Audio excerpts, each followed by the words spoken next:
The crack of gunfire echoed across the valley as the stagecoach's horses bolted, their hooves thundering against the dusty trail. Eliza Landon clutched the leather seat with white-knuckled hands, her heart hammering wildly as the vehicle careened toward the edge of the steep embankment. The year was 1875, and what should have been a routine journey through Arizona territory had suddenly transformed into a desperate fight for survival. "Hold on." The driver shouted moments before a bullet struck him square in the chest, his body slumping forward over the reins as the horses, now freed from control, veered sharply to the right. Eliza barely had time to scream before the stagecoach teetered precariously at the hillside's edge. The other passengers, a banker from Boston and an elderly woman, were thrown against her as the vehicle lurched sideways. Then came the sickening sensation of falling as the stagecoach broke free from the trail and began its deadly descent down the rocky slope. "Help! Someone help us!" Eliza cried out, though she knew it was futile. They were miles from the nearest town, surrounded only by the unforgiving wilderness of the frontier. The banker was unconscious now, blood trickling from a gash on his forehead, and the elderly woman prayed fervently, clutching a small cross to her breast. The stagecoach bounced violently as it rolled, each impact threatening to tear the structure apart. Through the window, Eliza caught glimpses of the world spinning around her blue sky, brown earth, the flash of sage and cacti. She was certain these would be her final moments. Then, through the chaos, came the thundering sound of hoofbeats drawing near. A horse and rider appeared alongside the careening coach, keeping pace with the runaway vehicle despite the treacherous terrain. The rider was a man, his face partially obscured by a dust-covered bandana, his hat pulled low over determined eyes that locked with Eliza's for the briefest of moments. "Reach for me," he shouted, extending his hand toward the window as he guided his horse dangerously close to the rolling stagecoach. Eliza hesitated for only a second before thrusting her arm out toward him. Their fingers brushed once, twice, before finally connecting in a firm grip. With strength that seemed impossible given their precarious situation, the stranger pulled her toward him. The wood of the window frame splintered as Eliza was wrenched through the narrow opening, her dress tearing as she was hauled from certain death into the arms of her rescuer. The man immediately reined his horse away from the stagecoach's path, turning sharply up the hillside to escape the cloud of dust and debris. Behind them, the stagecoach continued its deadly descent, finally crashing into a ravine with a splintering of wood and the horrifying screams of those still trapped inside. "The others," Eliza gasped, struggling against the strong arms that held her. "Too late," the man replied grimly, his voice deep and tinged with regret as he guided his horse to a flat stretch of ground and finally brought it to a halt. Nothing could be done for them. Eliza turned in the saddle to look back at the wreckage below. The stagecoach lay in ruins, its wooden frame shattered beyond recognition. There would be no survivors. Tears streamed down her dirt-streaked face as the realization of what had happened and what had almost happened to her sank in. "You saved my life," she whispered, turning to face her rescuer as he lowered his bandana. "Samuel Morgan," he said simply, his weathered face revealing little emotion, though his eyes, a startling shade of blue that seemed out of place in his sun-bronzed face, held a kindness that immediately put Eliza at ease despite the circumstances. "Most folks just call me Sam." "Eliza Landon," she replied, suddenly aware of how inappropriately close they were, her body still pressed against his chest as they shared the saddle. I don't know how to thank you." Sam's expression softened slightly. "No need for thanks, Miss Landon. Any decent man would have done the same." He glanced at the sky, noting the position of the sun. "We should get moving. There's a town about 10 miles east of here. We can make it before nightfall if we ride steady." "Those men who attacked the stagecoach outlaws," Sam interrupted, his jaw tightening. "They've been plaguing these routes for months now. The law hasn't been able to catch up with them yet." He paused. "Were you carrying anything valuable?" Eliza thought of the small pouch of coins and personal belongings tucked into her travel bag now lying somewhere among the wreckage. "Nothing of great value, just everything I own in the world," Sam nodded, understanding the weight of her loss without her having to elaborate. We'll get you to safety first, then figure out the rest. He clicked his tongue, urging his horse forward as he added, Hold tight, Miss Landon. It's going to be a rough ride. As they rode away from the site of the attack, Eliza couldn't help but wonder what twist of fate had placed this mysterious cowboy on the same trail at the exact moment she needed saving. Little did she know that this chance encounter would change the course of both their lives forever. The town of Copper Ridge emerged from the horizon like a mirage, its weathered buildings a welcome sight after hours of riding through the unforgiving terrain. Eliza's body ached from the unaccustomed time in the saddle, her arms stiff from maintaining her grip around Sam's waist. They had spoken little during their journey, both lost in their own thoughts as the sun tracked its way across the sky. Almost there, Sam said, breaking the long silence. You'll be able to rest soon. Eliza nodded against his back, too exhausted to form a proper response. The events of the day had left her physically and emotionally drained. Each time she closed her eyes, she saw the stagecoach tumbling down the hill, heard the screams of the other passengers, felt the terrifying sensation of falling.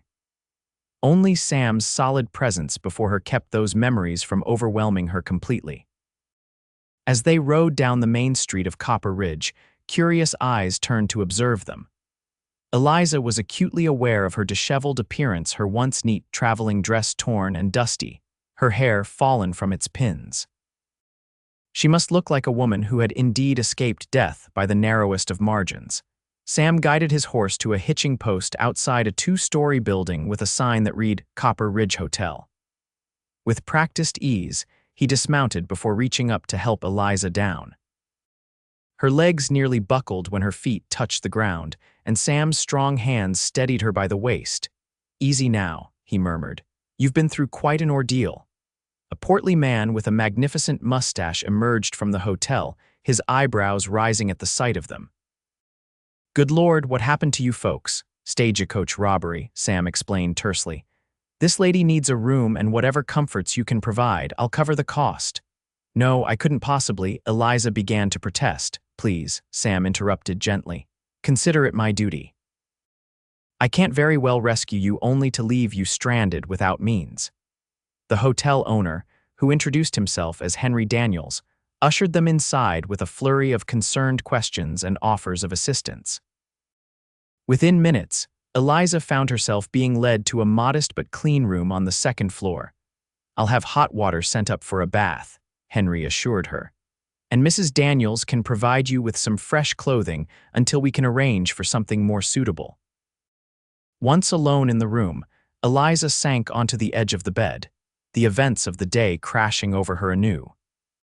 She buried her face in her hands and allowed herself, for the first time since the attack, to truly weep for the lives lost, for her own narrow escape, and for the uncertain future that now stretched before her. A soft knock at the door roused her from her distress. Mrs. Daniels, a kind-faced woman with gray-streaked hair, entered carrying a pile of clothing and followed by 2 young men bearing a copper bathtub and buckets of steaming water.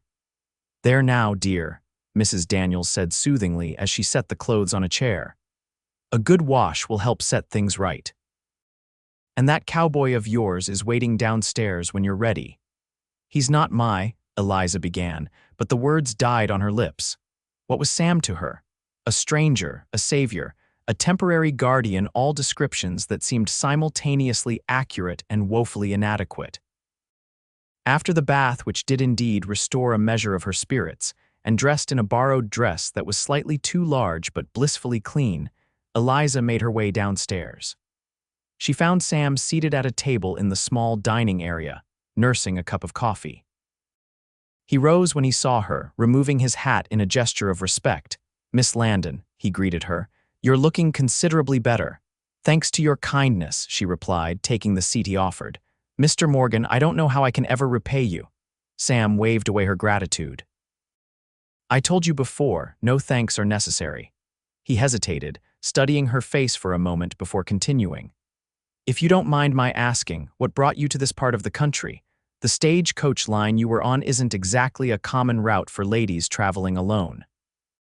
Eliza's fingers fidgeted with the edge of the tablecloth. I was heading to Willow Creek. My father died 6 months ago, and I recently learned that I have an uncle living there, my father's brother. I had nowhere else to go after our farm in Kansas was foreclosed upon. Sam's expression softened with understanding. I'm sorry for your loss. Thank you, Eliza said quietly. What about you? What brings a cowboy to the rescue of runaway stagecoaches? A faint smile touched Sam's lips. I was heading back from delivering a herd to Fort Carson. Took a shortcut through that valley when I heard the gunshots. His expression darkened. Those outlaws have been causing trouble all across the territory. The marshal's been trying to track them down for months. You seem to know a lot about it, Sam shrugged. News travels fast out here, especially bad news. He paused, seeming to consider something. Willow Creek is still 3 days' ride from here. If you're amenable, I could escort you there. It's not far out of my way. Relief washed over Eliza at his offer. The prospect of continuing her journey alone had been weighing heavily on her mind. I would be most grateful, Mr. Morgan, but I couldn't ask you to go to such trouble. It's no trouble, Sam assured her, and please call me Sam. Mr. Morgan was my father, and I never much cared for the formality anyway. Sam, Eliza repeated, finding she liked the simple, straightforward name. It suited him. Then you must call me Eliza. Their eyes met across the table, and something unspoken passed between them, an acknowledgement, perhaps, that their lives had become unexpectedly intertwined by circumstance. In that moment, Eliza felt a curious sensation in her chest, as if some invisible thread had been drawn tight between them. We'll set out tomorrow morning, Sam said, breaking the moment. You should rest tonight, it's been a long day. Later, as Eliza lay in the unfamiliar bed, listening to the distant sounds of the small frontier town settling for the night, she found herself thinking of Sam Morgan, his quiet strength, the gentle respect in his manner, the way he had risked his own life without hesitation to save hers. She fell asleep with the image of his blue eyes in her mind, not yet understanding that the thread connecting them had only just begun to weave its pattern. The morning dawned clear and bright, the harsh light of the frontier sun filtering through the thin curtains of Eliza's room. She dressed quickly in the clothes Mrs. Daniels had provided, a simple skirt and blouse that, while not fashionable, would serve well for traveling. Her own garments had been beyond salvation, torn and stained beyond what even Mrs. Daniels' capable hands could repair. Downstairs, she found Sam already awake and in conversation with the town's marshal, a stern-looking man with a silver star pinned to his vest. They fell silent as she approached. Miss Landon, the marshal greeted her, touching the brim of his hat. Marshal James Holloway. I'm mighty sorry about what happened to your stagecoach. Mr. Morgan here has been filling me in on the details. It was terrible, Eliza said softly. Those poor people. We'll send a party out to recover the bodies, Marshal Holloway assured her. And I'll wire ahead to the other towns to be on the lookout for those outlaws. They match the description of the Barton gang been causing havoc all through these parts. After providing what little additional information she could about the attack, Eliza and Sam took their breakfast in the hotel dining room. Mrs. Daniels had packed them provisions for their journey: bread, cheese, dried meat, and a small jar of preserves. It's not much, the kindly woman apologized, but it'll keep you going until you reach civilization again. It's more than generous, Eliza assured her. I don't know how I'll ever repay such kindness. Pish-posh, Mrs. Daniels replied with a wave of her hand. Anyone with eyes can see you've had a terrible shock. Besides, she added with a meaningful glance toward Sam, it seems to me you've got yourself a fine protector for the rest of your journey. Eliza felt heat rise to her cheeks at the woman's implication.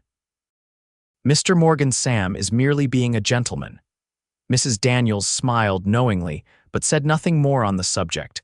Within the hour, they were mounted and ready to depart. Marshal Holloway had arranged for a horse for Eliza, a gentle mare named Daisy that had once belonged to his daughter before she married and moved east. She's a good horse, he told Eliza as he helped her into the saddle. Steady and sure-footed, she'll get you to Willow Creek without any trouble. Thank you, Marshal, Eliza said sincerely, for everything. The marshal nodded, then turned to Sam with a more serious expression. Keep your eyes open, Morgan. Those outlaws might still be in the area. We'll be careful, Sam promised, his hand resting casually near the revolver at his hip. As they rode out of Copper Ridge, Eliza couldn't help but glance back at the small town that had provided such unexpected sanctuary. It was just one of countless frontier settlements scattered across the vast wilderness of the West Places, where humanity clung tenaciously to the edges of civilization, where kindness and cruelty existed in equal measure. Have you been to Willow Creek before? She asked Sam once the town had disappeared behind them. Once or twice, he replied. It's bigger than Copper Ridge, got a proper bank, a school, even a small theater. Your uncle, what's his name? Edward Landon. My father mentioned him only rarely. They had some sort of falling out years ago. I wouldn't even have known where to find him if not for a letter my father kept. Sam nodded thoughtfully. Can't say I know the name, but Willow Creek's a fair-sized place. Someone there will know him. They rode in comfortable silence for a time, the rhythm of the horses, hooves a soothing counterpoint to the occasional calls of birds overhead. The landscape around them was breathtaking in its harsh, beauty-red rock formations rising like sentinels from the desert floor, patches of scrub and cacti providing the only green against the dominant palette of browns and reds. How long have you been a cowboy? Eliza asked eventually, curious about the man who had so dramatically entered her life. Sam adjusted his hat against the glare of the sun. Been riding since I was old enough to sit a saddle. My pa had a small ranch near the Texas border, nothing fancy, just enough to get by. When he died 5 years back, I sold it off and started working cattle drives. The freedom suited me. No family, Eliza ventured, immediately regretting the personal nature of the question. I'm sorry, that's none of my business. No need to apologize, Sam assured her. No wife, no children. Never seemed to find the right time or the right woman. He glanced at her with a faint smile. What about you? No husband waiting somewhere? Eliza shook her head. No, there was a young man back in Kansas who showed interest, but... She trailed off, remembering Thomas Harrison's eager proposals and her own reluctance.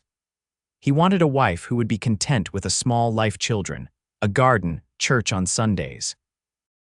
There's nothing wrong with that, of course, but I always felt there should be more to life than what could be seen from a kitchen window. Sam studied her with newfound interest. That's not a common view for a young lady. My mother died when I was very young, Eliza explained. My father raised me on his own. He taught me to read from his books on history and natural philosophy. I think he hoped I would become a schoolteacher. And is that what you want? The question gave Eliza pause. What did she want? Until her father's death, she had never truly had to chart her own course. I'm not sure, she admitted. I enjoy learning and I like the idea of teaching children, but I also want to see more of the world than just one small corner of it. Sam nodded, understanding in his eyes. The West has a way of showing you just how big the world can be, makes a person feel small sometimes.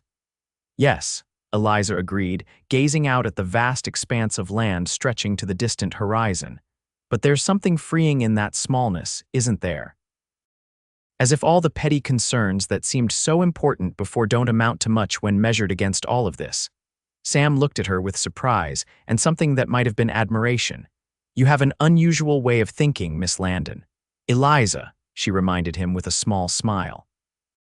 Eliza, he repeated, the name sounding different somehow when spoken in his deep voice. They made camp that evening beside a small creek, one of the precious few water sources in this arid region. Sam built a fire while Eliza arranged their provisions for a simple meal. As darkness fell, the temperature dropped rapidly, a common occurrence in the desert that Eliza, accustomed to the more moderate climate of Kansas, found startling. Here, Sam said, noticing her shiver as they sat by the fire after their meal. He removed his coat and draped it around her shoulders. Desert nights get cold enough to freeze the marrow in your bones if you're not prepared. The coat was heavy with his warmth and carried his scent leather, horses, and something indefinably masculine. Thank you, Eliza said, drawing it closer around herself. Won't you be cold? Sam smiled faintly. I've spent enough nights under the stars to know how to handle the chill. Besides, The fire will keep the worst of it at bay. Above them, the night sky was ablaze with stars more than Eliza had ever seen, shining with a brilliance undiminished by the competing light of cities. "It's beautiful," she murmured, tilting her head back to take in the vast celestial panorama. "One of the few advantages of being in the middle of nowhere," Sam agreed, following her gaze upward. "You can see all the way to forever on nights like these." The poetic turn of phrase surprised Eliza, revealing a depth to Sam that his quiet, practical demeanor had not suggested. "Do you ever get lonely?" she asked impulsively. "Out here on your own." Sam was silent for a long moment, poking at the fire with a stick. "Sometimes," he admitted finally. "But there's a difference between being alone and being lonely. Most times I'm just alone, and the distinction matters to you. I reckon it does." He looked at her across the fire, his face half in shadow. "Being alone is a circumstance, being lonely is a feeling. I've known plenty of people who were surrounded by others and still lonely as can be." Eliza nodded, understanding exactly what he meant. "Like being in a crowded room but feeling invisible." "Exactly." Sam's expression softened. "Though I imagine you'd have a hard time going unnoticed in any room, Miss Landon." The compliment, delivered so matter-of-factly, brought a flush to Eliza's cheeks that she hoped the firelight would disguise. "I think perhaps you overestimate my presence." Sam shook his head slightly. "I don't think so." There was something in his gaze that made Eliza's heart beat a little faster, an awareness, an appreciation that went beyond mere politeness. Feeling suddenly self-conscious, Eliza changed the subject. "Tell me about Willow Creek. What kind of place is it?" If Sam noticed her deflection, he didn't comment on it. "It's a growing town. Started as a mining settlement about 15 years back when silver was discovered in the hills nearby. The mines played out eventually, but the town had put down roots by then.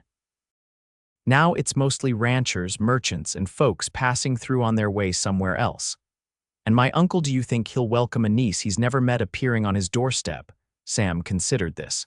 "Hard to say without knowing the man, but family's family out here.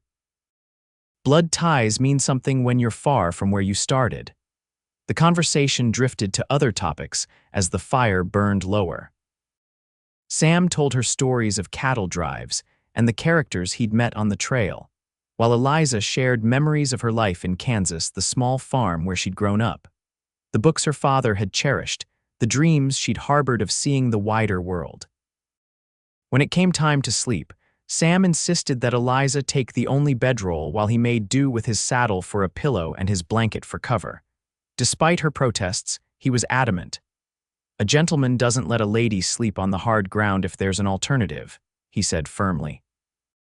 "My ma would come back to haunt me if I did such a thing." Eliza relented, though not without feeling guilty as she settled into the relatively comfortable bedroll while Sam positioned himself on the opposite side of the now smoldering fire. "Good night, Sam," she said softly, "and thank you." For everything. In the dim light, she could just make out his smile. "Good night, Eliza. Sleep well." As Eliza drifted toward sleep, wrapped in Sam's coat and surrounded by the unfamiliar sounds of the desert night, she found herself contemplating the strange turn her life had taken. 2 days ago, she had been a solitary traveler with nothing but uncertain prospects ahead. Now she was under the protection of a man who had risked his life to save her, a man whose quiet strength and unexpected depths were beginning to intrigue her in ways she hadn't anticipated. With these thoughts swirling in her mind, Eliza finally surrendered to exhaustion, her last conscious awareness being the comforting presence of Sam Morgan, keeping watch on the other side of the dying fire. The second day of their journey began before dawn, with Sam gently waking Eliza as the eastern sky showed the first faint hints of approaching daylight. "We should get an early start," he explained as he rekindled the fire and set coffee to boil in a small pot. "There's a stretch ahead with no water for miles. Better to cross it before the worst heat of the day." Eliza nodded, running her fingers through her tangled hair in a futile attempt to bring some order to it. She was acutely aware of her appearance disheveled from sleep, wearing borrowed clothes, without any of the toiletries or comforts that even the most basic feminine propriety demanded. Yet Sam treated her with the same respectful consideration he had shown since their first meeting, never once making her feel diminished by her circumstances. They ate a quick breakfast of hard biscuits and dried fruit, washing it down with strong coffee that Sam brewed with practiced efficiency. As they packed up their small camp, Eliza noticed how Sam moved with economical precision, each action deliberate and purposeful. "You do this often," she observed. "Making camp, breaking it down again." Sam nodded as he secured their provisions to his saddle. "It becomes second nature after a while. The trail teaches you not to waste motion or time." "What else has it taught you?" Eliza asked, curious about the experiences that had shaped this man. Sam paused in his work, considering her question with unexpected seriousness. "Patience," he said finally. "Respect for things bigger than yourself, the value of silence, and that most troubles look smaller after a good night's sleep." Eliza smiled at the simple wisdom in his words. "My father used to say something similar. He believed that few problems couldn't be improved by either a night's rest or a pot of strong tea." "Sounds like a sensible man," Sam commented as he helped her mount Daisy. His hands were strong and sure at her waist, lifting her effortlessly into the saddle. "He was," Eliza agreed, momentarily distracted by the lingering warmth of Sam's touch, though perhaps not sensible enough in his business dealings toward the end. They set off as the sun crested the horizon, casting long shadows across the rocky terrain. The landscape gradually changed as they rode, the scattered vegetation giving way to a more barren expanse where even the hardy desert plants struggled to survive. The heat rose with the sun, becoming a palpable presence that pressed down upon them. "How much farther to Willow Creek?" Eliza asked as they paused briefly to water the horses at a small, muddy seep, the last water they would encounter for many miles, according to Sam. "At this pace, we should reach it by tomorrow afternoon," Sam replied, scanning the horizon with narrowed eyes. "There's a way station about 20 miles ahead where we can spend tonight. Not much more than a roof and 4 walls, but it's better than sleeping in the open." Eliza nodded, wiping sweat from her brow with her sleeve.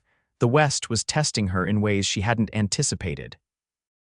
The heat, the vast emptiness, the constant awareness of how small and vulnerable human beings were against the backdrop of this immense wilderness, all of it was both terrifying and exhilarating. "You're holding up well," Sam observed, his expression approving. "Most Eastern ladies would be complaining nonstop by now." "I'm not from the East," Eliza reminded him with a small smile. "Kansas may not be as rugged as this, but we're no strangers to harsh conditions. Besides, what good would complaining do? It wouldn't make the journey any easier." Sam chuckled, a warm sound that Eliza found she enjoyed hearing. "A practical perspective, I like that." As they continued their journey, Eliza found herself studying Sam when he wasn't looking, the strong line of his jaw, the way his shoulders moved as he guided his horse, the occasional smile that transformed his weathered face. There was something compelling about him, a quiet confidence that didn't need to announce itself to be felt. Midday found them crossing a flat expanse of sun-baked earth where heat waves shimmered on the horizon, creating illusions of water where none existed. They traveled in silence for the most part, conserving energy in the oppressive heat. Occasionally, Sam would point out some feature of the landscape or share a brief anecdote about his experiences in the territory. It was during one such moment, as Sam was describing a particularly memorable cattle drive, that they first noticed the dust cloud on the horizon behind them. Sam's expression immediately shifted from relaxed to alert. "Riders," he said tersely, reining his horse to a stop. "Coming fast." Eliza felt a flutter of fear in her chest. "The outlaws, from the Stagecoach, can't tell yet." Sam's hand moved to rest on his revolver. "But we're in open country with nowhere to hide. If they're following our trail, they'll catch up to us eventually. What should we do?" Eliza asked, struggling to keep the panic from her voice. Sam's eyes met hers, steady and reassuring despite the potential danger. "We ride. Hard. There's a ravine about 5 miles ahead where we might be able to lose them if necessary." Without further discussion, they urged their horses into a gallop. racing across the unforgiving terrain as the dust cloud behind them grew steadily larger. Eliza leaned low over Daisy's neck, her heart pounding in time with the mare's hoofbeats. Fear gave her strength she didn't know she possessed, allowing her to maintain the punishing pace without complaint. Sam led them in a winding path, sometimes doubling back briefly or veering sharply to one side, tactics meant to confuse their pursuers, he explained breathlessly during one such maneuver. But despite their efforts, the riders behind them continued to gain ground. "They're catching up," Eliza gasped as they crested a small rise, and the ravine Sam had mentioned came into view, a jagged cut in the earth that promised both danger and possible sanctuary.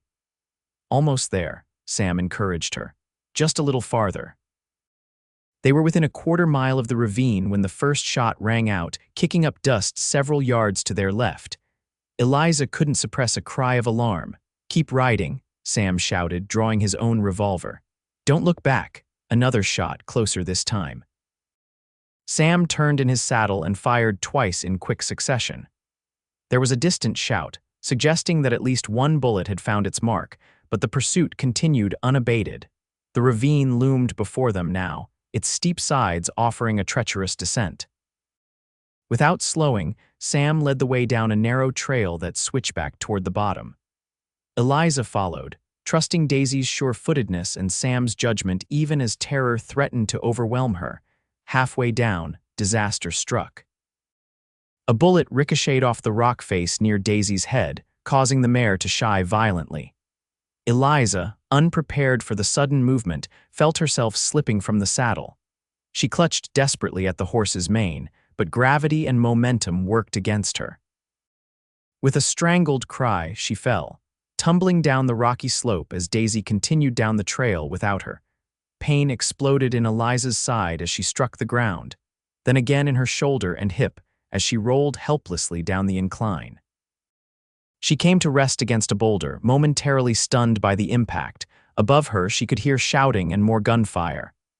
"Eliza," Sam's voice cut through her daze. He appeared beside her, seemingly from nowhere, his face tight with concern. "Are you hurt?" "I don't think anything's broken," she managed to say, though every part of her body protested as she tried to sit up. "Just bruised. Can you walk?" Sam asked urgently, glancing up the slope where their pursuers were now visible, making their way down the treacherous path. With Sam's help, Eliza staggered to her feet. "Yes, I think so. This way," Sam directed, supporting her with an arm around her waist. "There are caves further down the ravine. We can hide there until they give up or night falls." They moved as quickly as Eliza's battered body would allow, weaving between boulders and scrub brush that dotted the ravine floor. Behind them, the sounds of pursuit grew louder, then suddenly stopped. Eliza glanced back to see the riders halted at the bottom of the trail, apparently discussing their next move. "They're splitting up," Sam muttered grimly. "Some following us on foot, others taking the horses around to cut us off at the other end of the ravine." "We're trapped," Eliza realized, her breath coming in painful gasps. "Not yet," Sam insisted. He guided her toward a narrow fissure in the ravine wall, barely visible behind a stand of scraggly mesquite. "In here." The fissure widened into a shallow cave, its entrance well concealed from casual observation. Sam helped Eliza inside, then positioned himself near the entrance, revolver at the ready. "How many bullets do you have left?" Eliza whispered, trying to ignore the throbbing pain in her side. "5," Sam replied grimly. "Not enough if they find us." They waited in tense silence as footsteps approached their hiding place, then passed by without pausing. Eliza held her breath until the sounds faded into the distance. "Who are they?" she asked when she dared to speak again. "Got a good look at one of them," Sam said quietly. "Recognized him from wanted posters, definitely the Barton gang. The same ones who attacked the Stagecoach," Sam nodded. "Must have seen us in Copper Ridge and figured you could identify them. So they followed us all this way too." "To silence me." The thought was chilling. That would be my guess. Sam's expression was grim in the dim light of the cave. "They've killed before to cover their tracks." Eliza shuddered, the full reality of their situation sinking in. "What do we do now?" Sam moved deeper into the cave to sit beside her. Wait, hope they give up and move on before finding us. Once it's dark, we'll try to slip out and circle back to find the horses. And if they don't give up, Sam's eyes met hers in the shadowy confines of the cave. Then I'll do whatever it takes to keep you safe. I promise you that. The certainty in his voice stirred something within Eliza, a warmth that spread through her chest despite the danger surrounding them. In that moment, she believed him completely. This man who had already saved her life once would do so again or die trying. The realization was both comforting and terrifying. Why? She asked softly. Why risk so much for someone you barely know? Sam was quiet for a long moment, seemingly considering his answer carefully. When I pulled you from that stagecoach, he finally said, something changed. I can't explain it exactly, but I felt. Responsible isn't quite the right word. Connected, maybe. He shook his head, frustrated by his inability to articulate his feelings. I just know I couldn't bear it if anything happened to you. Eliza's heart quickened at his words, at the raw honesty behind them. I feel it too, she admitted. This connection, it doesn't make sense. We've only known each other for days, but it feels real, Sam finished for her when she trailed off. More real than a lot of things I've known much longer. In the confined space of the cave, with danger lurking just outside, time seemed suspended. Eliza was acutely aware of Sam's proximity, of the way his eyes held hers, of the slight movement as he leaned almost imperceptibly closer.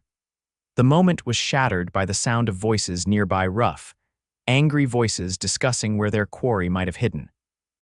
Sam immediately tensed, his hand returning to his revolver as he moved toward the cave entrance.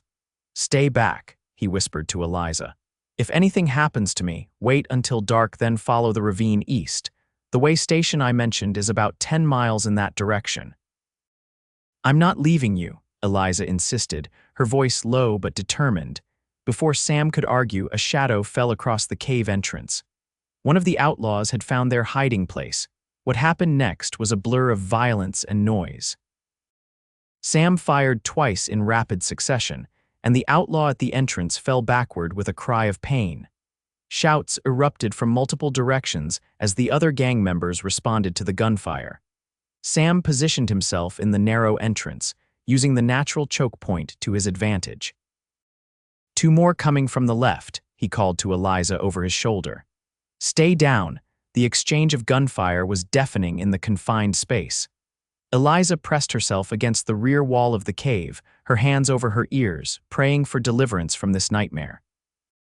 She saw Sam fire his remaining bullets, then draw a knife from his boot as one of the outlaws reached the entrance.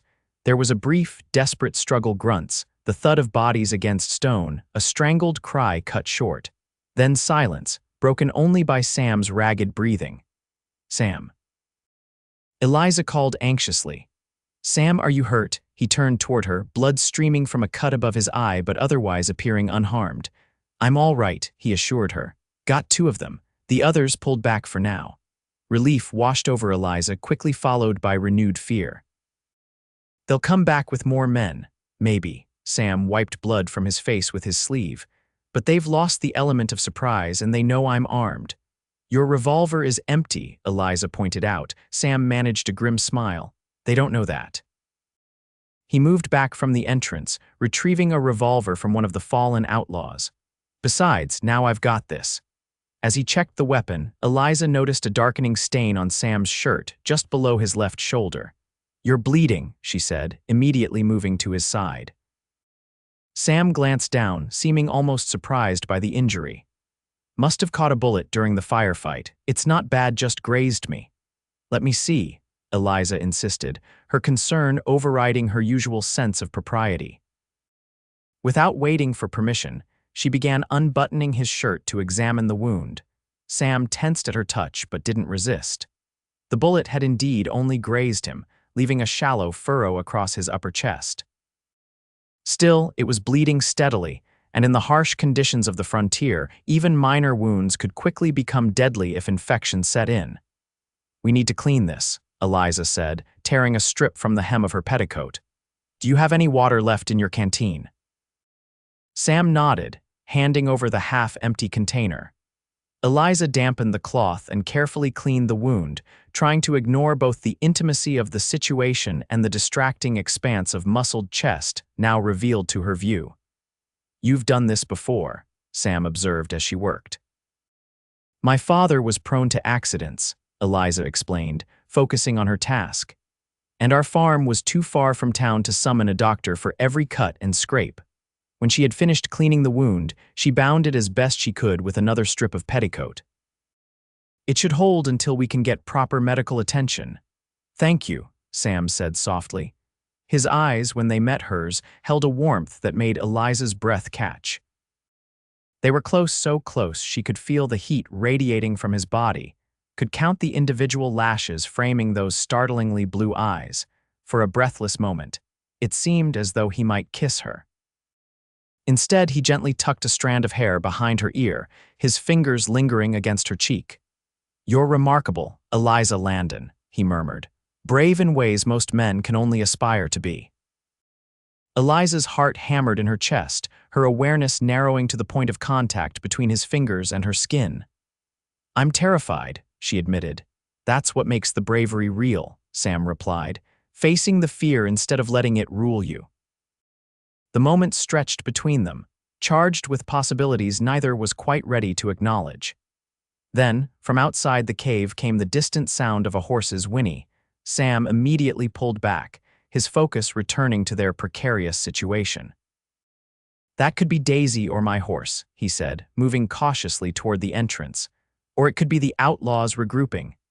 Eliza straightened her clothing, trying to compose herself despite the turmoil of emotions Sam's touch had stirred. "What do we do now?" "Wait a little longer," Sam decided after a careful survey of their surroundings. "It's only a few hours until sunset. Moving in the dark will give us an advantage." The waiting was agonizing, each minute stretching endlessly, as they strained to detect any sound that might indicate the outlaws' return. They spoke in whispers when they spoke at all, sharing the last of their water and the few strips of dried meat that Sam had carried in his pockets. As the light outside began to fade, Sam outlined his plan. "We'll head east along the ravine, staying close to the wall for cover. If we're lucky, we'll find the horses. If not, we walk to the way station. And if the outlaws are waiting for us," Sam's expression was grim, "then we fight. But I don't think they will be. These types prefer easier targets. They've already lost 2 men trying to get to us. Most likely they've cut their losses and moved on." "You don't sound entirely convinced," Eliza observed. Sam smiled faintly. "Let's just say I've learned not to count on outlaws behaving sensibly." When the last light had faded from the sky, they cautiously emerged from their hiding place. The ravine was silent except for the occasional rustle of wind through the sparse vegetation. Sam led the way, moving with a hunter's stealth despite his injury, his borrowed revolver held ready. They had gone perhaps half a mile when Sam suddenly raised a hand for Eliza to stop. Ahead, barely visible in the moonlight, was a small group of horses tethered to a stunted tree. Among them, Eliza recognized Daisy's distinctive white blaze. "Our luck's turning," Sam whispered, "but we need to be careful. They might have left someone on guard." They crept forward, using the boulders strewn across the ravine floor for cover. When they were within 50 yards of the horses, a figure emerged from the shadows, a man smoking a cigarette, the ember glowing in the darkness as he paced restlessly back and forth. Sam motioned for Eliza to stay put, then circled wide to approach the guard from behind. Eliza held her breath as she watched Sam's shadowy figure move with incredible stealth across the open ground. There was a brief struggle. Quickly ended, the guard had no time even to cry out before Sam rendered him unconscious with a well-placed blow. Moments later, Sam was beckoning Eliza forward. "Hurry," he whispered as she reached him. The others could return at any time. They quickly untethered the horses, not just their own but all of them, leaving the outlaws afoot in the unforgiving terrain. Sam helped Eliza mount Daisy, then swung onto his own horse with a grimace that revealed the pain his wound was causing him. "East," he reminded her, pointing along the ravine. "Stay close." They rode at a careful walk until they were well away from the outlaws' camp, then urged the horses into a ground-eating lope that would put as much distance as possible between them and danger. The moon provided just enough light to navigate, though Eliza trusted Daisy's sure-footedness more than her own vision in the shadowy landscape. It was nearly midnight when they emerged from the ravine onto more level ground. Sam called a brief halt to check their bearings. "The way station should be about 5 miles in that direction," he said, pointing northeast. "We'll reach it within the hour if we keep this pace." Eliza nodded, too exhausted to speak. The events of the day, the chase, the fall, the tense hours hiding in the cave had drained her completely. Only sheer determination kept her upright in the saddle. Sam must have noticed her fatigue, for his expression softened with concern. "Just a little longer," he encouraged her. "Then you can rest." The way station, when they finally reached it, was little more than a crude cabin with a small corral for horses. It had been built by the stage company as a place for drivers to rest between the more established stops on the route. But it was rarely used now that the stage line had changed its course to avoid the increasingly dangerous territory. "It's not much," Sam apologized as he helped Eliza dismount, "but it's shelter." The interior was dusty but found a single room with a stone fireplace, a rough-hewn table with 2 chairs, and a narrow cot against the far wall. Sam quickly built a fire while Eliza sank gratefully onto one of the chairs, her body aching with a profound weariness that went beyond physical exhaustion. "You should take the cot," Sam said once the fire was burning steadily. "I'll keep watch for a while just in case." "You need rest too," Eliza protested. "Your wound will heal better if I know we're safe," Sam finished firmly. "Please, Eliza, let me do this for you." Too tired to argue further, Eliza nodded. She moved to the cot and lay down, not even bothering to remove her boots. The thin mattress felt like the softest featherbed after the hardships of the day. "Sam," she said softly as he took up position by the window, the borrowed revolver close at hand. "Thank you for everything." He turned to look at her, his face partially shadowed but his eyes reflecting the firelight. "Sleep now," he replied gently. "You're safe." As Eliza drifted toward sleep, her last conscious thought was that she had never felt as safe with anyone as she did with Sam Morgan, a man who had been a stranger just 3 days ago, but who now seemed as essential to her well-being as air itself. Something was happening between them, something neither had anticipated but both were powerless to resist. Whether it was merely the intense circumstances throwing them together or something deeper and more lasting, Eliza couldn't say. But she knew with certainty that whatever awaited her in Willow Creek, she no longer wanted to face it without Sam by her side. Dawn broke with a gentle persistence that coaxed Eliza from the depths of exhausted slumber. For a disorienting moment, she couldn't remember where she was. The unfamiliar ceiling above her, the hard surface beneath, the scent of wood smoke and coffee in the air. Then memory returned in a rush. The chase, the cave, the nighttime escape. Sam. She sat up quickly, wincing at the protest from her bruised body, and looked around the small cabin. Sam was by the fireplace, tending to a pot of what smelled like beans. He turned at her movement, a smile warming his features. "Morning," he greeted her. "How are you feeling?" Eliza took inventory of her various aches and pains. "Like I fell down a ravine," she admitted with a wry smile. "But I'll live. What about you?" "Your wound is fine," Sam assured her, though the stiffness in his movements suggested otherwise. "I found some supplies in a storage chest: coffee, beans, even some salt pork. Not a feast, but better than nothing." As Eliza swung her legs over the edge of the cot, she noticed that her clothing had been covered by a blanket she didn't remember having when she fell asleep. Sam must have placed it over her during the night. The thought of him watching over her, ensuring her comfort even as he stood guard against potential danger, stirred a warm feeling in her chest. "Any sign of the outlaws?" she asked as she joined him by the fire. Sam shook his head. "Nothing. I think we've seen the last of them for now. They've got no horses and they know we're armed. They'll likely head back to wherever they've been holed up to regroup. So we're safe." Eliza wanted to believe it was true, but the events of the past days had left her wary. "Safer than we were," Sam qualified. "We should reach Willow Creek by mid-afternoon if we set out within the hour. Once we're there, we can alert the local law about the Barton gang's whereabouts." They shared a simple breakfast of beans and coffee, the food reviving Eliza's spirits despite its plainness. As they ate, she found herself studying Sam more openly than she had dared before. In the morning light streaming through the cabin's single window, she could see the toll their ordeal had taken on him, the dark circles beneath his eyes, evidence of his vigilance through the night, the set of his jaw revealing the pain he was stoically enduring. Yet there was something else to, a softness in his expression when he looked at her, a gentleness in his movements as he served her coffee, a consideration in his manner that went beyond mere courtesy. It was as if the barriers that naturally existed between strangers were gradually dissolving, revealing glimpses of the man beneath the weathered exterior. "You didn't sleep at all, did you?" Eliza asked softly. Sam shrugged, wincing slightly at the movement. "Dozed a bit in the chair." "Old habit from trail drives, learned to sleep with one eye open. You should have woken me to take a turn at watch. You needed the rest more than I did." His tone made it clear he considered the matter settled. As they prepared to depart, Eliza insisted on checking Sam's wound despite his protests that it was unnecessary. The injury looked better than she had feared. The bleeding had stopped, and there was no sign of the angry redness that would indicate infection.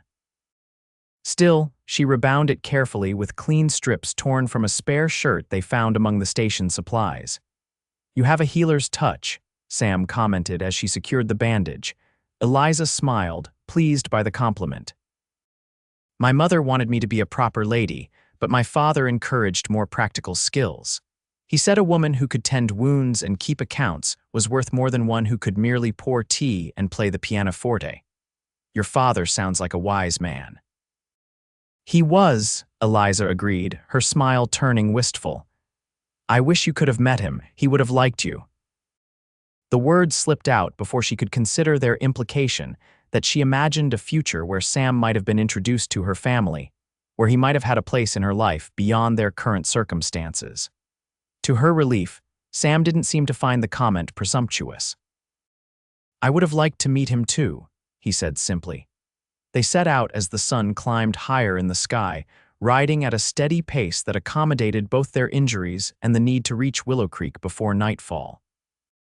The landscape gradually changed as they traveled, the harsh, rocky terrain giving way to rolling grasslands dotted with stands of cottonwood and juniper. In the distance, blue mountains rose against the horizon, their peaks still snow-capped despite the summer heat. "Beautiful country," Eliza remarked as they paused to rest the horses at a small stream. Sam nodded, his gaze sweeping across the vista before them. "Gets in your blood after a while. I've seen most of the territory from Texas to Montana, and there's nothing quite like it anywhere else." "Is that why you stay? Because it's in your blood?" Sam considered the question thoughtfully. "Partly, but mostly because out here a man is judged by what he does, not who his daddy was or how much money he has in the bank. I like the simplicity of that. And the danger, the loneliness."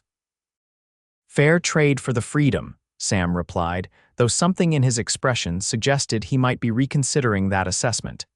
"At least, that's what I've always told myself." They mounted up again and continued their journey, conversation flowing more easily between them now. Sam pointed out landmarks and shared stories of his travels, while Eliza told him more about her life in Kansas and her hopes for the future. As they rode side by side, Eliza was struck by how comfortable she felt in his company, as if they had known each other for years, rather than days. It was mid-afternoon, just as Sam had predicted, when they crested a rise and saw Willow Creek spread out below them. The town was larger than Eliza had expected, several streets of substantial buildings radiating out from a central square, smoke rising from chimneys, the glint of glass windows reflecting the sun. Compared to the wilderness they had traversed, it seemed like a metropolis. "There it is," Sam said unnecessarily. "Your destination." Eliza detected a note of something regret, perhaps, in his voice.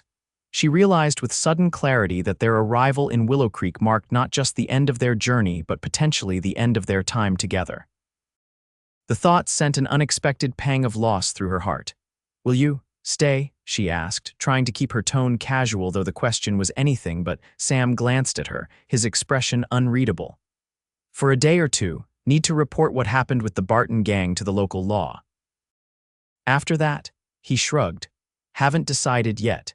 It wasn't the answer Eliza had hoped for, but it wasn't an outright declaration of departure either. She would have time, perhaps not much, but some to sort through the confusing tangle of emotions that Sam Morgan had awakened in her. As they rode into town, Eliza was conscious of the curious glances directed their way. They must have presented a remarkable sight, dusty, disheveled, bearing visible signs of their ordeal. Sam led them directly to the marshal's office, a solid brick building on the town's main street. Marshal Robert Fletcher was a burly man with a salt and pepper beard and shrewd eyes that missed nothing. He listened attentively as Sam recounted their encounters with the Barton gang, occasionally asking clarifying questions, but otherwise allowing the narrative to unfold without interruption. "You've had quite an adventure, Miss Landon," the marshal remarked when Sam had finished. "Few people survive one run-in with the Barton gang, let alone two. You're fortunate Mr. Morgan was there." "I'm well aware of that, Marshal," Eliza replied with feeling. "I owe him my life several times over." Fletcher nodded, then turned to Sam. "I'll wire the territorial authorities about the gang's location. With any luck, we can organize a posse and track them down before they move on." "I'd like to join that posse," Sam said, his tone making it clear this was not a request but a statement of intent. The marshal studied him for a moment, noting the bandage visible beneath his shirt and the exhaustion etched in his features. "We'll see. First, you both need rest and proper medical attention. Doc Miller's office is just down the street." After arranging to meet with the marshal again the following morning, Sam escorted Eliza to the doctor's office. Dr. Miller, a kindly older man with spectacles perched on the end of his nose, tutted over their various injuries but pronounced them both remarkably fortunate. "A few days' rest, and you'll be right as rain, Miss Landon," he assured Eliza after examining the bruises from her fall. "Though I'd advise against any more stagecoach robberies or ravine tumbles for the foreseeable future." "I'll do my best to avoid them, Doctor," Eliza promised with a small smile. For Sam, the physician prescribed a more stringent regimen of rest and regular dressing changes for his bullet wound. "You came close to a serious infection, Mr. Morgan," Dr. Miller warned. "The ladies' field dressing likely saved you considerable trouble." With their immediate medical needs addressed, the next order of business was finding Eliza's uncle.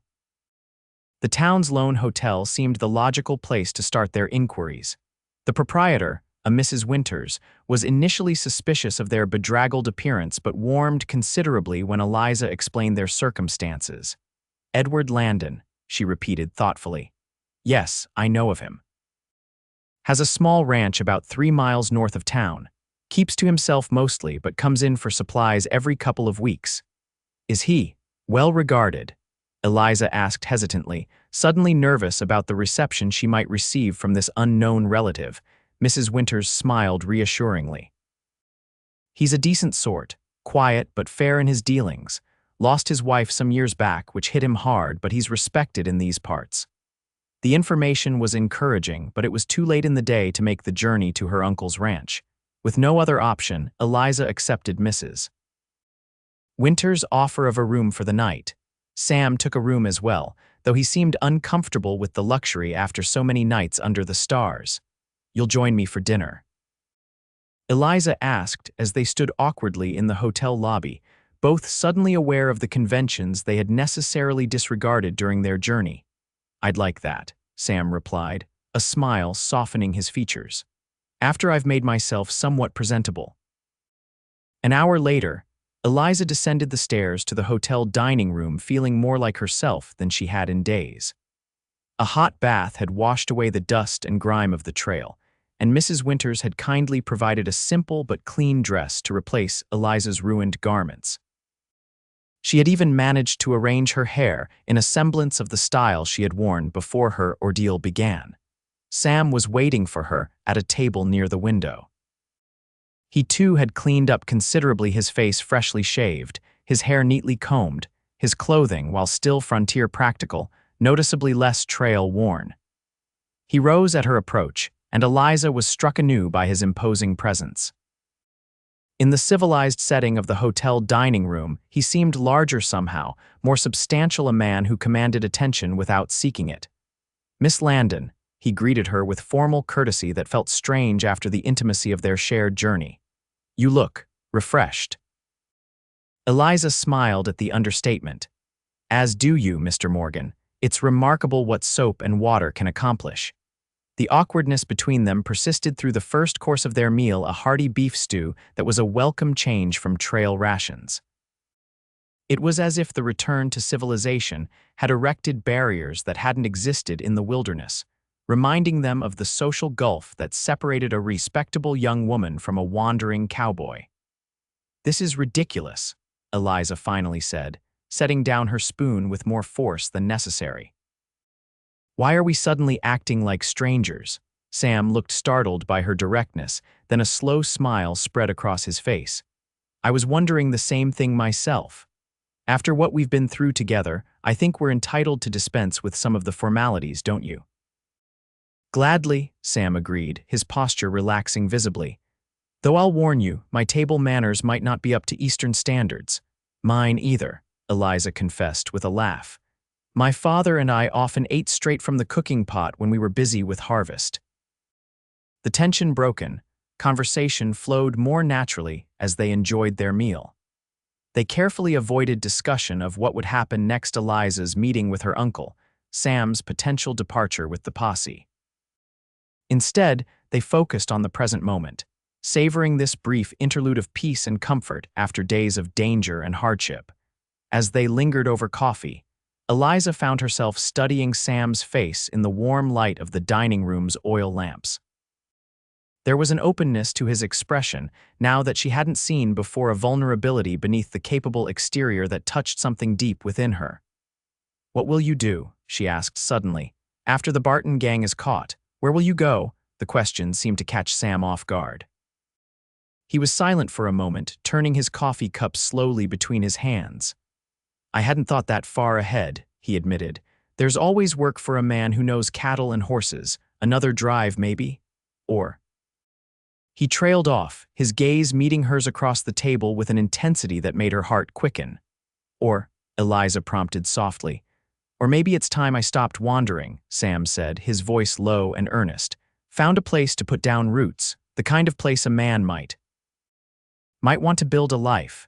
The implications of his words hung in the air between them, unspoken but undeniable. Eliza felt a flush rise to her cheeks, but she didn't look away from his steady gaze. "I think," she said carefully, "that would depend on whether he found something or someone worth staying for." Sam's expression softened, a smile touching the corners of his mouth. "I think he might have." The moment was interrupted by the arrival of Mrs. Winters, who cheerfully refilled their coffee cups while informing them that she had arranged for a wagon to take Eliza to her uncle's ranch the following morning. "Young Jimmy Carter will drive you out there after breakfast," she told Eliza. "He knows the way and can bring you back to town if things don't work out as you hope." The reminder of tomorrow's uncertainties cast a shadow over the evening's warmth. As they bid each other goodnight in the hotel hallway, Eliza found herself reluctant to part from Sam's company. "I'll see you at breakfast," Sam assured her, seeming to sense her hesitation. "And I'll ride out with you to your uncle's place if you'd like." "I would like that very much," Eliza replied gratefully. Standing there in the dimly lit corridor, it would have been the most natural thing in the world for him to kiss her. Eliza found herself hoping he would, even leaning slightly toward him in unconscious invitation. But Sam, ever mindful of propriety despite the unconventional circumstances of their acquaintance, merely took her hand and pressed it briefly to his lips. "Good night, Eliza," he said softly. "Sleep well." As she prepared for bed in the unfamiliar room, Eliza's thoughts were in turmoil. Tomorrow she would meet her uncle, her only living relative, and learn whether she had found a new home or merely another way station in her journey. And Sam? What of Sam? His words at dinner had suggested feelings that matched her own growing attachment, but he had made no declarations, no promises. Perhaps he never would. The uncertainty of it all kept Eliza awake long into the night, her mind replaying every moment of their time together. searching for clues to what the future might hold. When sleep finally claimed her, she dreamed of runaway stagecoaches and a cowboy who appeared like magic to pull her from danger, his blue eyes the last thing she saw before safety enveloped her. Morning brought clear skies and renewed apprehension. Eliza dressed in a borrowed outfit that misses.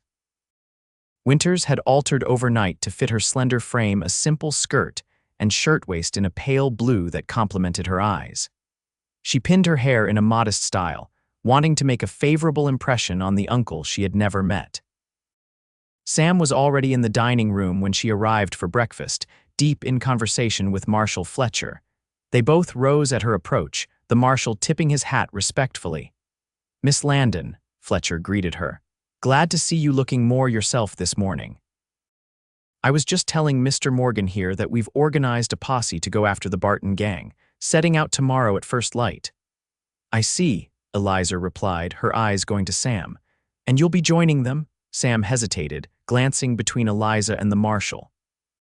"I've told Marshal Fletcher I need to escort you to your uncle's ranch first. After that, I haven't decided." Fletcher, sensing the undercurrents between them, made a tactful retreat after assuring Eliza that her statement about the stagecoach robbery had been duly recorded and would be forwarded to the territorial authorities. "You should go with the posse," Eliza said once they were alone, though the words cost her dearly. "Those men need to be brought to justice for what they've done." Sam studied her face, his expression serious. "And what about what I want?" "What do you want, Sam?" Eliza asked, her heart pounding with the significance of the question. Before he could answer, they were interrupted by the arrival of Jimmy Carter, the young man who would drive Eliza to her uncle's ranch. Barely out of his teens, with a freckled face and an eager manner, Jimmy announced that the wagon was ready whenever the lady was. "We'll be along shortly," Sam told him, his tone making it clear that he expected no argument. Jimmy nodded and retreated, leaving Sam and Eliza to finish their breakfast in a silence heavy with unspoken words. When they had done, Sam offered her his arm as they walked out to the waiting wagon. The journey to Edward Landon's ranch took less than an hour, with Jimmy chattering amiably about local news and gossip while Sam rode alongside on his own horse. Eliza barely registered the conversation, her anxiety mounting as they drew closer to their destination. "What if he doesn't want me?" She whispered to Sam during a brief moment when Jimmy's attention was diverted by a hawk circling overhead. "What if he turns me away? Then we'll figure something out," Sam replied with quiet certainty, reaching across to squeeze her hand reassuringly. "You won't be alone, Eliza. I promise you that." The simple declaration eased some of her fear, giving her courage as the wagon finally turned down a narrow track that led to a modest but well-maintained ranch house nestled against a backdrop of pine-covered hills. A tall figure emerged from the barn as they approached a man in his 50s with graying hair and a weathered face that bore a startling resemblance to Eliza's father. He watched their approach with wary curiosity, one hand resting near the revolver at his hip. "Mr. Landon." Jimmy called out as they drew closer. "Got visitors for you." Edward Landon said nothing, merely waiting as the wagon came to a stop in the yard. His gaze moved from Jimmy to Sam before finally settling on Eliza, a frown of confusion creasing his brow. With Sam's steadying hand at her elbow, Eliza descended from the wagon and stepped forward. "Uncle Edward," she said, her voice steadier than she felt. "I'm Eliza Landon, your brother Henry's daughter." Recognition dawned in the older man's eyes, followed swiftly by astonishment. "Henry's girl." He repeated, "But how? Why?" "My father passed away 6 months ago," Eliza explained, the words still painful to speak aloud. "I found your address among his papers. I hope you don't mind my coming unannounced." For a long moment, Edward Landon simply stared at her, his expression unreadable. Then, to Eliza's surprise, his face softened with what might have been grief or regret. "Henry's dead," he said softly. "I didn't know, we hadn't spoken it must be 20 years now." "He spoke of you sometimes," Eliza offered, "always with respect despite your differences." Edward nodded slowly, then seemed to remember his manners. "Please come inside, all of you." He led the way to the house, a simple structure that nonetheless showed signs of care and attention. The interior was neat, but sparsely furnished a main room with a stone fireplace, a kitchen visible through an open doorway, and what appeared to be 2 bedrooms off a short hallway. It was a bachelor's home, practical rather than comfortable. Yet Eliza could see touches that suggested Edward Landon was not entirely indifferent to creating a pleasant living space. Curtains at the windows, a bookshelf filled with well-worn volumes, a rocking chair with a colorful quilt draped over the back. "Sit down," Edward invited them, gesturing to the table. "I'll make coffee." While their host busied himself in the kitchen, Jimmy excused himself to tend to the horses, leaving Eliza and Sam alone in the main room. Sam took her hand, giving it a reassuring squeeze. "He seems not unwelcoming," he whispered. "That's a start." Eliza nodded, too nervous to speak. She had rehearsed this moment countless times in her mind during the long journey west, but now that it had arrived, she found herself at a loss for words. Edward returned with coffee cups and a pot of what turned out to be surprisingly good coffee. As they sat around the table, he regarded Eliza with undisguised curiosity. "You favor your mother," he said finally. "She was a fine woman, your mother. Too good for the likes of us Landon men, if truth be told. She died when I was very young," Eliza said. "I barely remember her." Edward's expression softened with sympathy. "That's a shame. She had a kind heart and a gentle way about her." He paused, then asked directly, "What happened to Henry?" "And why have you come all this way to find me?" Eliza explained about her father's illness, the mounting debts, and the eventual loss of the farm. "I had nowhere else to go," she finished simply. "You're my only living relative, as far as I know." Edward was silent for a long moment, his weathered hands wrapped around his coffee cup as he absorbed her story. Then his gaze shifted to Sam. "And you, young man, where do you fit into all this?" Sam straightened slightly under the older man's scrutiny. "I happened to be in the right place at the right time, Mr. Landon. Miss Landon's stagecoach was attacked by outlaws near Copper Ridge. I was able to help her." "He saved my life," Eliza interjected firmly. "The stagecoach went off the trail and down a hillside. Sam rode alongside it and pulled me clear before it crashed. Everyone else—" She faltered, the memory still painful. "Everyone else was killed." Edward's eyebrows rose at this dramatic account. "Sounds like Providence had a hand in your meeting." "Yes," Eliza agreed, exchanging a glance with Sam. "I believe it did." The conversation continued as Edward asked more questions about Eliza's life in Kansas and the journey west. Sam contributed occasionally, but mostly remained a silent, supportive presence at Eliza's side. As the morning wore on, Eliza began to relax, sensing that her uncle, while not effusive, was not opposed to her presence. Finally, during a lull in the conversation, Edward addressed the question that hung between them. "So you're looking for a place to stay, to live?" "If you'll have me," Eliza replied, her voice steady despite her anxiety. "I don't expect charity. I can cook, clean, tend a garden. I'm good with figures too. I kept all the accounts for my father's farm." Edward considered this, his expression thoughtful. "It's been a long time since this place had a woman's touch," he admitted. "And I could use the help, getting older now, and the work doesn't get any easier." He paused, then added with unexpected candor, "Truth is, it gets lonely out here sometimes. Having family around again might be pleasant." The simple statement, delivered with gruff sincerity, brought tears to Eliza's eyes. "Thank you, Uncle Edward. I promise I won't be a burden." Edward waved away her gratitude. "We're family. Should have reached out to Henry years ago instead of letting that old quarrel fester. Too late for that now, but maybe having you here is a chance to make things right in some small way." The matter decided, Edward suggested showing Eliza around the ranch while Sam helped Jimmy with the horses.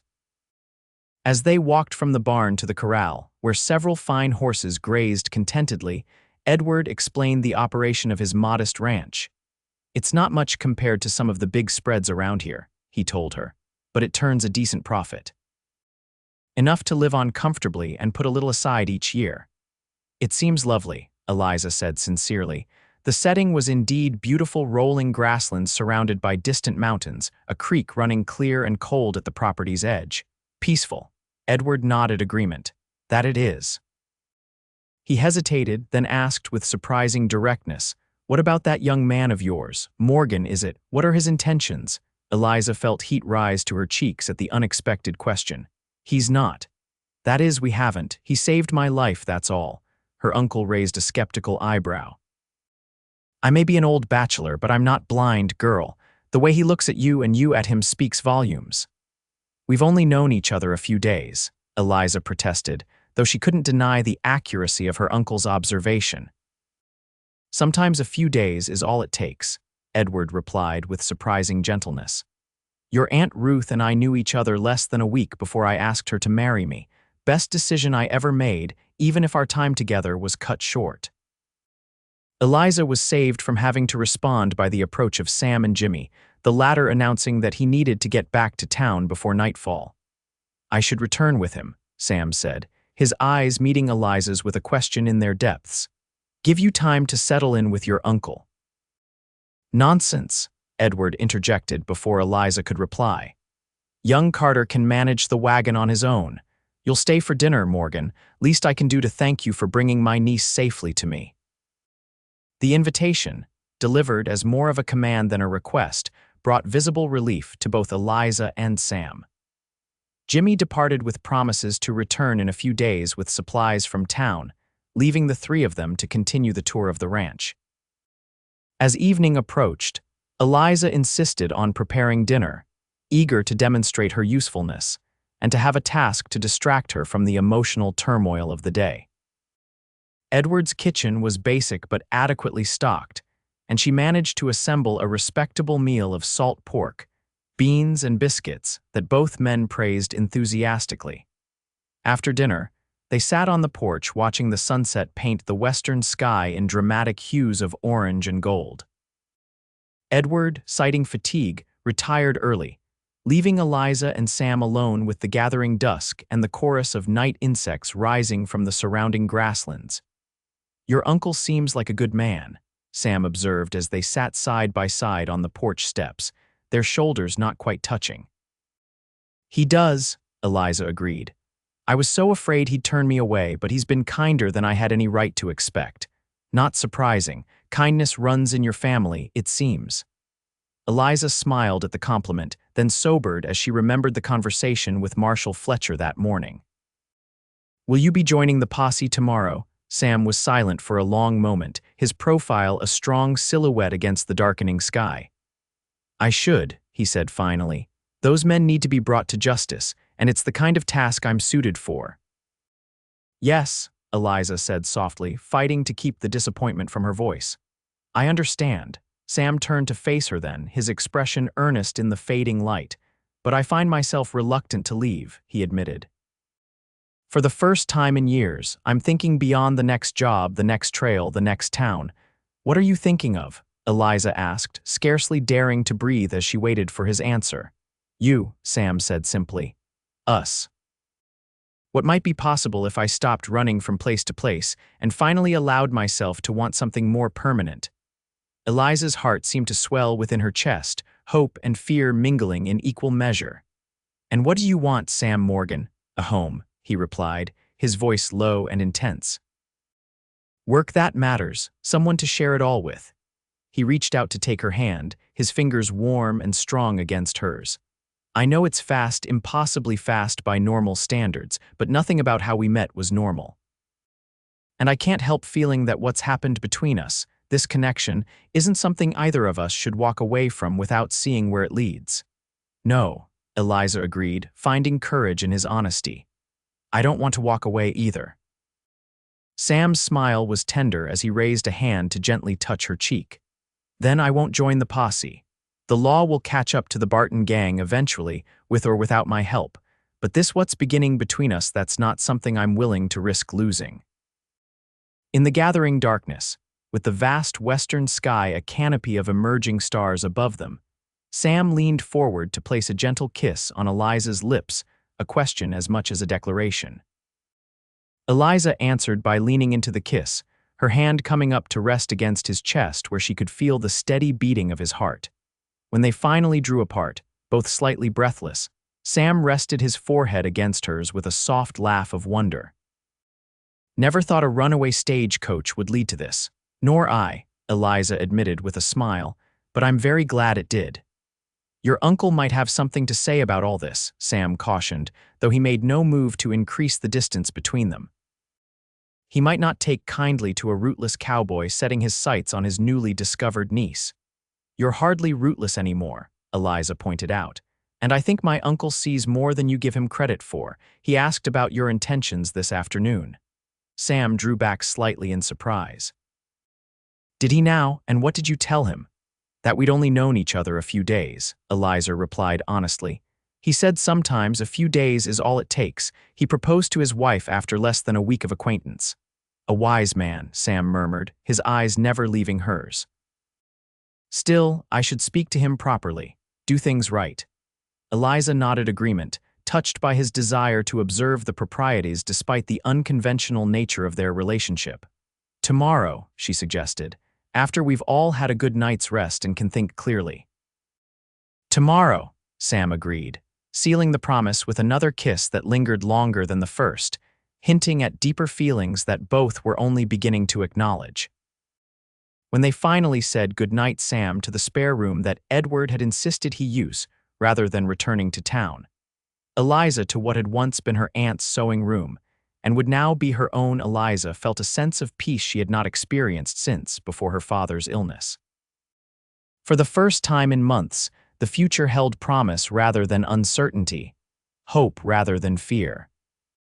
As she drifted toward sleep, Eliza found herself thinking not of the dangers they had faced or the losses she had endured, but of the extraordinary chain of events that had brought her to this place, this moment.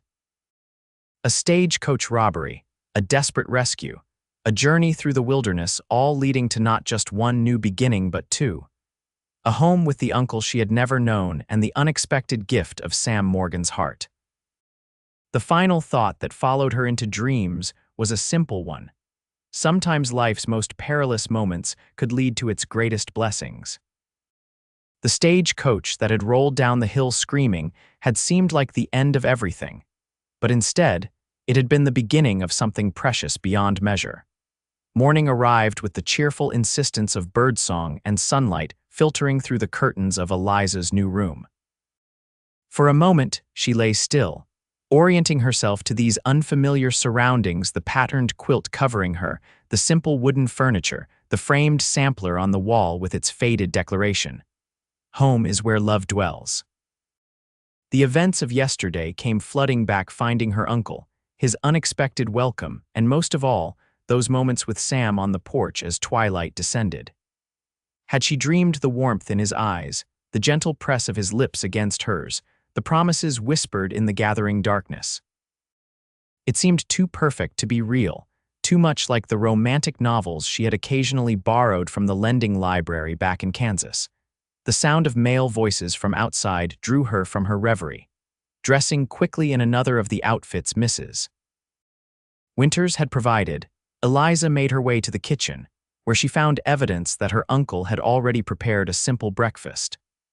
A coffee pot still warm on the stove and dirty dishes in the basin suggested that both men had eaten and gone out to attend to the ranch's morning chores. Through the window, she could see them by the corral, Sam and Edward deep in conversation as they leaned against the fence, watching the horses. Even from this distance, the intensity of their discussion was evident in their postures and gestures.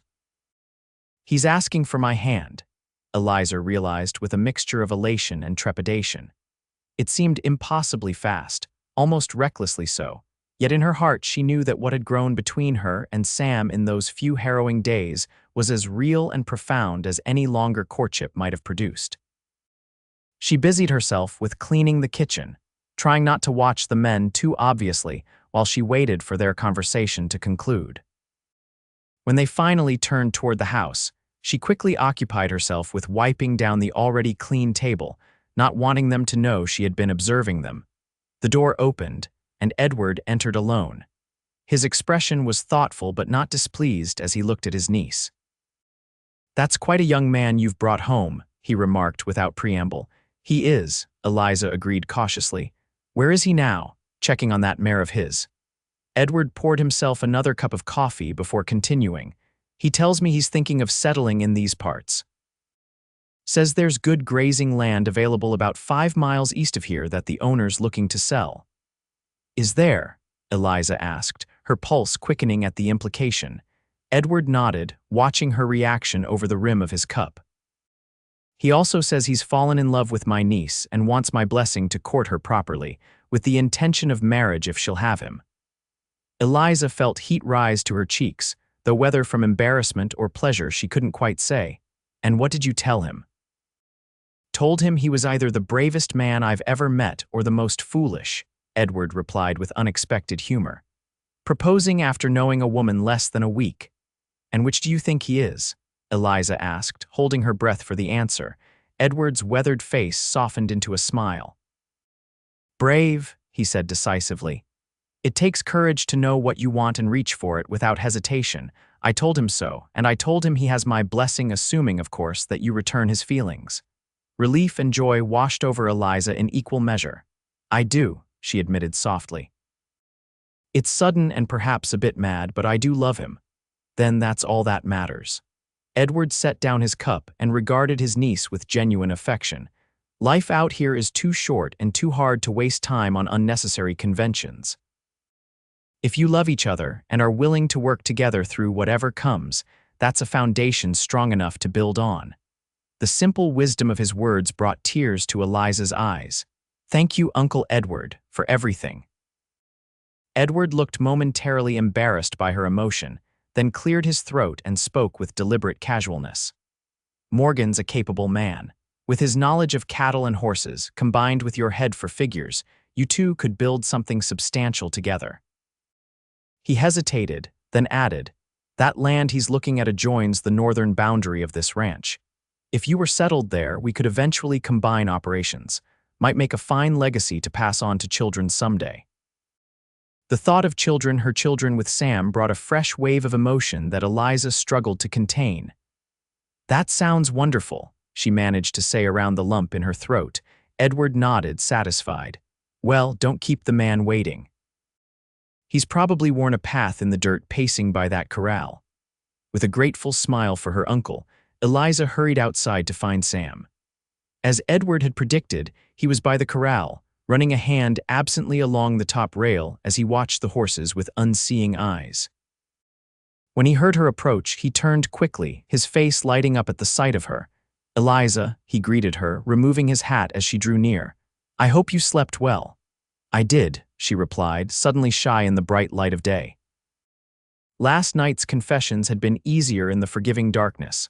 My uncle tells me you've had a busy morning. Sam smiled faintly, a hint of color rising to his tan cheeks. I have at that. I hope you don't mind my speaking to him first. Not at all, Eliza assured him. It was the proper thing to do. Proper isn't exactly how I describe any of this, Sam admitted ruefully. Nothing about us has been conventional from the start. Perhaps that's why it feels so right, Eliza suggested. We've had no time for the usual games of courtship, no opportunity to present anything but our truest selves to each other. Sam's expression softened as he stepped closer, reaching out to take her hands in his. And is that what you want, Eliza, the truth of me with all my flaws and rough edges? Yes, she answered without hesitation. Just as I hope you want the truth of me, educated beyond what's considered proper for a woman, too independent for most men's comfort, and stubbornly determined to make my own way in the world. That's exactly what I want, Sam assured her, his thumbs tracing gentle circles on the backs of her hands. Your strength, your courage, your remarkable mind, these are the things I fell in love with as we traveled together. And I with your integrity, your kindness, and yes, your willingness to risk your life for a stranger, Eliza replied softly. Though I hope that particular quality won't be tested again anytime soon. Sam laughed, the sound rich and warm in the morning air. As do I. His expression grew serious again as he continued. Your uncle has given us his blessing, but the decision is yours, Eliza. I know this is faster than anyone would advise. If you need time, I'll understand. Eliza considered his words carefully, wanting her answer to reflect not just the emotion of the moment but her honest assessment of their future. "I don't need time," she said finally. "I need you, Sam Morgan. The days we've spent together have shown me more about who you are than months of conventional courtship ever could. I love you, and I want to build a life with you, however unconventional that might be." The joy that transformed Sam's face at her words was answer enough, but he spoke the words she longed to hear anyway. "I love you too, Eliza Landon, more than I thought it was possible to love anyone." When he kissed her then, in the full light of day with the vast western sky above them, Eliza felt as though everything in her life, every joy and sorrow, every triumph and disappointment had been leading her to this moment, this man, this future they would forge together. Epilogue 5 years later, the setting sun cast long shadows across the yard as Eliza stood on the porch, watching the two riders approach. Even at a distance, she could identify them easily, her husband's broad-shouldered silhouette, and beside him, the smaller figure of their 3-year-old son, Thomas, perched proudly on his own pony. "Mama, look at me," Thomas called excitedly as they drew near. "I rode all the way from Grandpa's house by myself." "I see that," Eliza called back, smiling at her son's enthusiasm and the careful way Sam stayed close beside him. "What a big boy you are." Sam dismounted with easy grace, then lifted Thomas from his saddle. The boy immediately ran to Eliza, wrapping his arms around her legs as he launched into an excited account of his day with Grandpa, the affectionate title he had bestowed upon Edward, despite the actual relationship being great uncle. "And Grandpa let me help feed the new calf, and I didn't even get scared when it sucked on my fingers. And Papa says next time I can ride Thunder instead of Daisy because I'm getting to be such a good rider." "And whoa there, Cowboy," Sam interrupted with a laugh, joining them on the porch. "Let your mother breathe." He leaned down to place a kiss on Eliza's cheek, then a more lingering one on her lips. "How are my girls today?" "We're fine," Eliza assured him, one hand resting on the gentle swell of her abdomen where their second child, a daughter, according to Edward's confident prediction, was growing. "Sarah helped me with the bread this morning, and we've already started preparing for her first birthday next week." At the mention of her name, Sarah appeared in the doorway, her chubby legs still unsteady as she toddled toward her father with a delighted squeal. Sam scooped her up, tossing her gently into the air and catching her as she laughed with pure joy. "There's my princess," he said, settling her against his hip. "Did you help Mama today?" Sarah nodded solemnly, her dark curls so like her father's bouncing with the movement. "Bread," she said proudly, one of the few words in her limited vocabulary. The 5 years since their whirlwind courtship and marriage had been busy ones for Sam and Eliza. The land adjoining Edward's ranch had indeed been for sale, and with a loan from the bank in Willow Creek, secured with Edward's help, they had purchased it and begun building their own operation. Sam's knowledge of horses had proven particularly valuable, and they had developed a reputation for breeding and training some of the finest stock in the territory. Eliza, meanwhile, had established a small school on their property, teaching the children of neighboring ranches and farms 3 days a week. Her dream of becoming a teacher had been fulfilled in a way she had never anticipated, bringing education to children who would otherwise have had none. Edward had thrived with family nearby, his gruff exterior softening considerably, especially after Thomas's birth. The 2 ranches operated as one in all but name now, with the 3 adults contributing their various strengths to the enterprise. "Uncle Edward is coming for dinner," Eliza told Sam as they went inside, Thomas still chattering about his adventures and Sarah contentedly nestled in her father's arms. "He mentioned something about wanting to discuss expanding the north pasture." Sam nodded thoughtfully. "Makes sense with the new stock coming in next month. We'll need the extra grazing." The easy way they discussed business, each valuing the other's input and expertise, was one of the many ways their partnership had proven successful beyond what either could have hoped. In a world where wives were often treated as little more than housekeepers and mothers, Eliza had found in Sam a true partner who respected her intelligence and welcomed her contributions to their shared enterprise. As they moved about the comfortable home they had built together, Sam settling the children for their evening routine while Eliza finished preparations for dinner, they exchanged the small, domestic confidences that formed the foundation of their life together. News from town, plans for the following day's work, Thomas's latest accomplishment, Sarah's new word.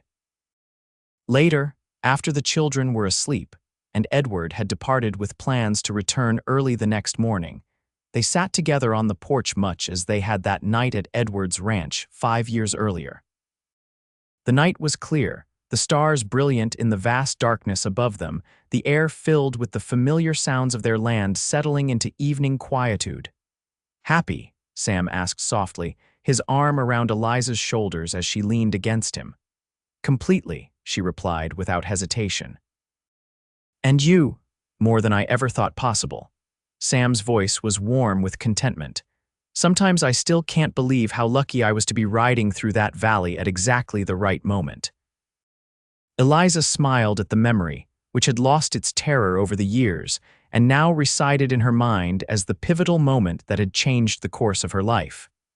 Providence, as Uncle Edward would say.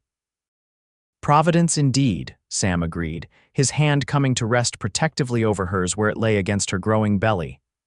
"Though I like to think we've made the most of the chance we were given." "We have," Eliza assured him, tilting her face up for his kiss. "And we'll continue to do so, one day at a time." As they sat together under the star-filled sky, the future stretching before them rich with promise and possibility, Eliza reflected on the extraordinary journey that had brought them to this moment. From a terrifying plunge down a hillside in a runaway stagecoach to this peaceful life filled with love and purpose, it was a path she could never have imagined but would never wish to change. The stagecoach had indeed rolled down the hill screaming, and the cowboy had ridden beside it and pulled her clear. But the real story, the one that truly mattered, had begun in the moments after, when two souls had recognized in each other something worth fighting for, worth building upon, worth cherishing for a lifetime. And in that recognition, they had found not just safety from danger, but a home for their hearts that would sustain them through all the joys and challenges that life in the untamed West would bring.